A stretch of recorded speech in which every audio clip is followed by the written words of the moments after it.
Hello friends, welcome to CK Ramnath காரன். இன்னைக்கு நம்ம சேனல் என்ன பார்க்க போறோம்னா, ஆக்டர் தனுஷ் மமிதா பைஜு நடிப்பில் வெளியான படம் கர. இந்த படம் ஃபைனலா தியேட்டர்ஸ் வந்துச்சு. இந்த படம் நம்ம ஃபைனலா பார்த்தாச்சு. இந்த படம் எப்படி இருக்கு இதை பத்தி வீடியோல பார்க்க போறோம். இந்த படத்தோட கதை என்னன்னா, இந்த படம் 1990ல ராமநாதபுரத்துல நடந்த ஸ்டோரி. தனுஷ் பிருத்திவி ரெண்டு பேருமே படத்தோட ஃபர்ஸ்ட் சீன்லயே 2 MLA வீட்டுல திருட செல்றாங்க. அதில் தனுஷ் மட்டும் மாற்றாரு. அவர் மட்டும் ஸ்டேஷனில் உயர் அதிகாரியாக இருக்கும் சூரஜ் தனுஷ் மீது நிறைய கேஸ்களை போட்டு தனக்கு பப்ளிசிட்டி கிடைக்கணும் அப்படின்னு சொல்லிட்டு அவர் பிளான் போடுறாரு. இதை அறிந்த தனுஷ் சூரஜை அடித்து அங்கிருந்து தப்பித்து ரேணிகுண்டா அங்க சென்று மமிதா பைஜோட வாழ்ந்து வருகிறாரு. ஆனால் கஷ்டம் அவரை விட்டு வைக்கல. இதனால மெஸ் ஆரம்பிக்கலாம் அப்படின்னு சொல்லிட்டு அவர் முடிவு பண்றாரு. இதனால தன் சொந்த ஊருக்கு வந்து தன் அப்பா KS ரவிக்குமாரிடம் நிலத்தை விற்று பணத்தை கேட்க பிறகுதான் தெரிகிறது அவரே நிலத்தை வங்கியில் அடமானம் வைத்து டிராக்டர் வாங்கியிருக்காரு அப்படிங்கிறது. ஒரு கட்டத்தில் வாங்கிய கடனுக்காக நிலத்தை பேங்க் ஜப்தி செய்ய KS ரவிக்குமார் இறந்து போக தன் அப்பாவை தன்னுடைய நிலத்தில் அடக்கம் செய்ய வங்கி மறுக்க, இப்படி எல்லா திசைகளிலும் தனுஷை சூழ்நிலைகள் நெருக்க அதன் பிறகு தனுஷ் என்ன பிளான் போட்டாரு, அந்த பிளான் ஒர்க் அவுட் ஆச்சா இல்லையா, அடுத்து தனுஷ் என்னென்ன முடிவுல எடுக்க போறாரு, அடுத்து என்ன ஏதுங்கிறது இந்த படத்துல ஒட்டுமொத்த கதையுமே.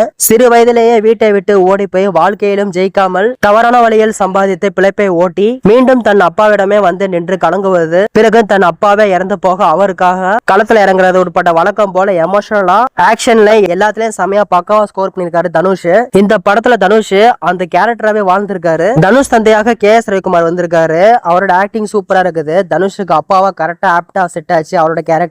கர்ணாஸ், பிருத்திவி, மமிதா பைஜு இவங்க எல்லாருமே வந்து கொடுத்த ரோல கரெக்டா ஸ்கோர் பண்ணிருக்காங்க. சுராஜ் எப்படா நீ மாட்டுவ அப்படின்னு பல வருஷம் காத்திருந்து தனுஷை பிடிக்க அவர் போடும் ஸ்கெட்ச் எல்லாமே செமையா இருந்தது. படத்தோட ஃபர்ஸ்ட் ஹாஃப் எமோஷனல் டிராமாவாகவே போகுது. ஏன்னா இது எமோஷனல் டிராமாவா போறதுனால மெதுவா போகுது. தனுஷ் திருடன் என்பதால் அவர் பக்கம் நியாயத்தை காட்ட டைரக்டர் விக்னேஷ் ராஜா ஃபர்ஸ்ட் 1 மணி நேரம் முயற்சி பண்ணிருக்காங்க. இது எல்லாருக்குமே கனெக்ட் ஆகுமா என்னன்னு தெரியல, எனக்கு ஓரளவு கனெக்ட் ஆச்சு. ஃபர்ஸ்ட் ஹாஃப் பொறுமையாவே போகுது. பேங்கை கொள்ளடிக்க தனுஷ், பிருத்திவி, கர்ணாஸ் போடும் திட்டம், அதை தொடர்ந்து பேங்கில் நுழைந்து அங்கு ஆடுகளம் நரேன் அந்த சீன் எல்லாமே வந்து நான் ஸ்டாப் விசில் மூமெண்ட் தான் கொடுத்தது. செகண்ட் ஹாஃப் அடுத்தடுத்து பேங்க் கொள்ளை காட்சி, ஜெயராம் போடும் ஸ்கெட்ச், சுராஜின் தேடல், இதுல இருந்து தனுஷ் எப்படி தப்பிச்சு தன் கடமையை எப்படி செய்து முடித்தார் அப்படிங்கறது விறுவிறுப்பா கொண்டு போயிருக்காங்க. போடு தொழில் எழுந்த மாதிரி சஸ்பென்ஸ் த்ரில்லரான காட்சிகள் இந்த படத்துல இல்ல. இதுதான் பெரிய மிஸ்.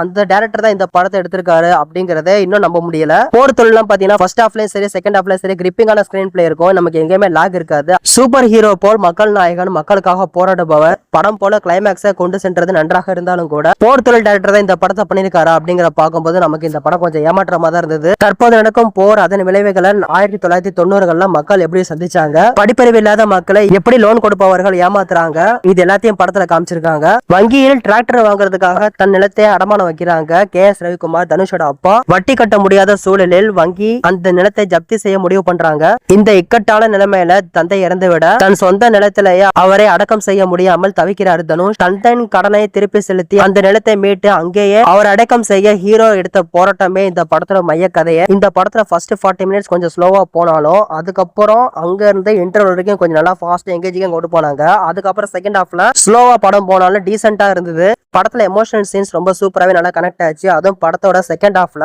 அவங்க அம்மா கிட்ட பேசுற சீன் எல்லாமே வந்து நல்லா சூப்பரா எமோஷனலா கனெக்ட் ஆச்சு. இந்த படத்தோட டெக்னிக்கல் வைஸா பார்த்தா மியூசிக் பேக்ரவுண்ட் ஸ்கோர் சூப்பரா இருந்துச்சு. விஷுவல்ஸ் செமையா இருந்துச்சு. இந்த படத்துல தனுஷுக்கு அடுத்த ஆக்டர் யாருன்னு பார்த்தா ஜிவி பிரகாஷ் குமார் தான். மியூசிக் பேக்ரவுண்ட் ஸ்கோர்லயும் தலைமை பிரிச்சு மேஞ்சிட்டாரு. மியூசிக் பேக்ரவுண்ட் ஸ்கோர் சாங்ஸ்ல ஜிவி பிரகாஷ் குமார் அட்டையை கிளப்பிருக்காரு. இந்த படத்தோட பாசிட்டிவ் தனுஷ் அப்புறம் எல்லாரோட ஆக்டிங்ஸும். ஃபர்ஸ்ட் ஹாஃப் கொஞ்சம் நல்லா குட்டா இருந்தது. அதுக்கப்புறம் இன்டர்வல் பிளாக், கிளைமேக்ஸ் சீன்ஸ் எல்லாம் செமையா இருந்தது. எமோஷனல் சீன் சூப்பரா கனெக்ட் ஆச்சு. செகண்ட் ஹாஃப்ல பேங்க் கொள்ள சம்பந்தமான சீன்ஸ் எல்லாம் சூப்பரா ஒர்க் அவுட் ஆச்சு. இந்த படத்தோட நெகட்டிவ், படம் ஸ்டார்ட் பண்ண 40 நிமிஷம் கதைக்கு தேவை என்றாலும் கூட மிகவும் பொறுமையாக நகருது. சீன்ஸ் எல்லாம் ஸ்கிரீன் பிளே கமர்ஷியல் படம் மாதிரியே இருந்தது. கொஞ்சம் ட்விஸ்ட் அண்ட் டர்ன்ஸ் எல்லாம் வச்சு ஸ்கிரீன் பிளே எங்கேஜிங்கா கொண்டு வந்திருக்கலாம். ஸ்கிரீன் பிளே மிஸ் பண்ணிட்டாங்க. ஓவராலா சொன்ன படம் ஃபர்ஸ்ட் ஹாஃப்லயும் சரி செகண்ட் ஹாஃப்லயும் சரி அந்த லாக் மூமெண்ட் இருக்கு. அந்த லாக சரி பண்ணி தான் படம் இன்னும் சூப்பர்னு சொல்லியிருந்திருக்கலாம். ஸ்கிரீன் பிளே எங்கேஜிங்கான ஸ்கிரீன் பிளே வச்சிருக்கலாம். இந்த குறைகள் இருக்கனால A ரேட்டிங் 5 3.6 வெர்டிட்டஸ்னா அபவ் ஆவரேஜ். கண்டிப்பா தனுஷ்காக இந்த படத்தை தாராளமா ஒன் டைம் பார்க்கலாம் அப்படின்னு சொல்லிட்டு இந்த வீடியோ நான் முடிச்சுக்கிறேன். யாரெல்லாம் இந்த படத்தை பார்த்திருக்கீங்க, யாரெல்லாம் இந்த படம் பிடிச்சிருக்கு, இதை பத்தி உங்களோட ஒப்பீனியன் மறக்காம கமெண்ட்ல சொல்லுங்க.